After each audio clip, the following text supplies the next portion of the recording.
Fananana iombonana no lohahevitra voisitsika tamin'ity herinandro ity. Araka ny hevitrao, inona no atao hoe fananana iombonana? Ya, miresaka fananana iombonana antsika. Inona avy moa atao hoe fananana iombonana? Fananana iombonana resaka hopitalim-panjakana, sekolim-panjakana, lalana. Reny resaka bibilifona, jiro amoron-dalana sy ny sisa reny fananana iombonana avokoa ireny. Amiko zany atao hoe fananana iombonana dia toy ny sekoly, ny toeram-pitsaboana ny hopitaly. Fananana iombonana zany na misy trano fianarana, hopitaly, terrain fanaovana baolina sy ny basket sy ny tariny ireny.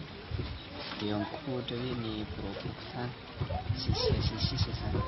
Ny atao hoe fananana iombonana raha amin'ny hevitra anao manokana dia zavatra na fanagnana zay anibesiny maro na hoe ansarababem-bahoaka zany. Ny atao hoe fanagnana iombonana ary ny eritreriko dia ireo fanagnany raisiny vahoaka jiaby, ohatra zao paoma, tragnom-pianarana sy ny tariny.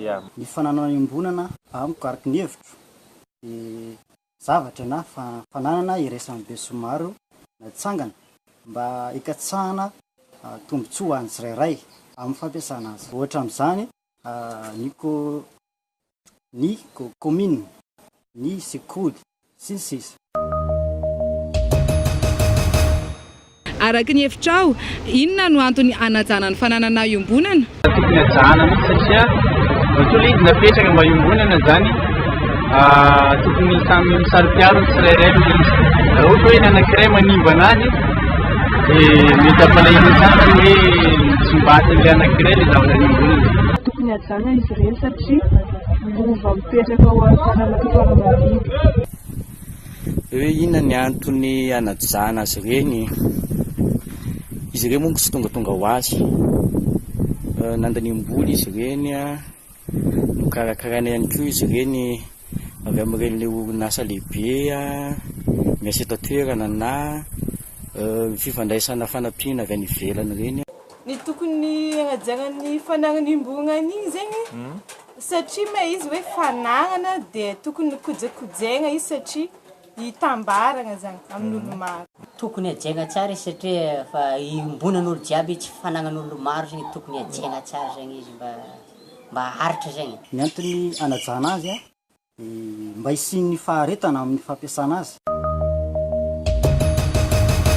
Inona ny sosokevitra arosinao mba hanajana ny fahadiovana eny amin'ireny toerana iombonana ireny? Sosokevitra sakafo dia hoe raha hoe osy any an-dafy zany ianao vao mandeha dia efa mahita zavatra madio tsy mahasaky mandoto.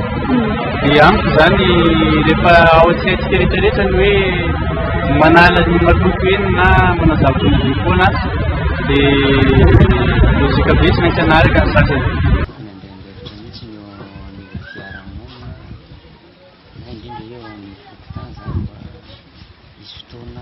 Isan-kerinandro anativana azy ireny indra ny trano fianarana ankizy mandraindraikitra amin'izany ohatra ny mpampianatra sy ny fanampiana fianarana misy azy.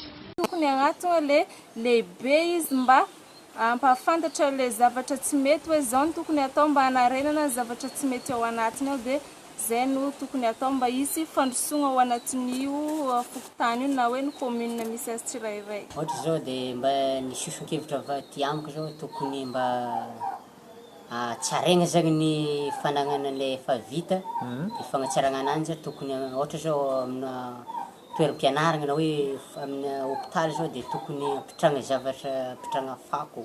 Ohatra ny lalambe dia mba apitrana ilay sécurité miambina ananjy ohatra sao dia misy mandratra. Samy mandraindraiky zany na lehibe na ny madinika na ny fanjakana na olon-tsotra. Araka izay hoe fikasana tombotsoa an'ny tsirairay dia anjaran'ny tsirairay koa no mikolokolo sy mikojakoja azy mba aharitra sy ateza. Ka tokony hisy ny rindran-damina apetraka ao anatin'izay faritra na commune resay mba hikojakojana izy. Ohatra amin'izany tokony hisy ny mpitarika mba hife ary izy koa ny mpanatanteraka.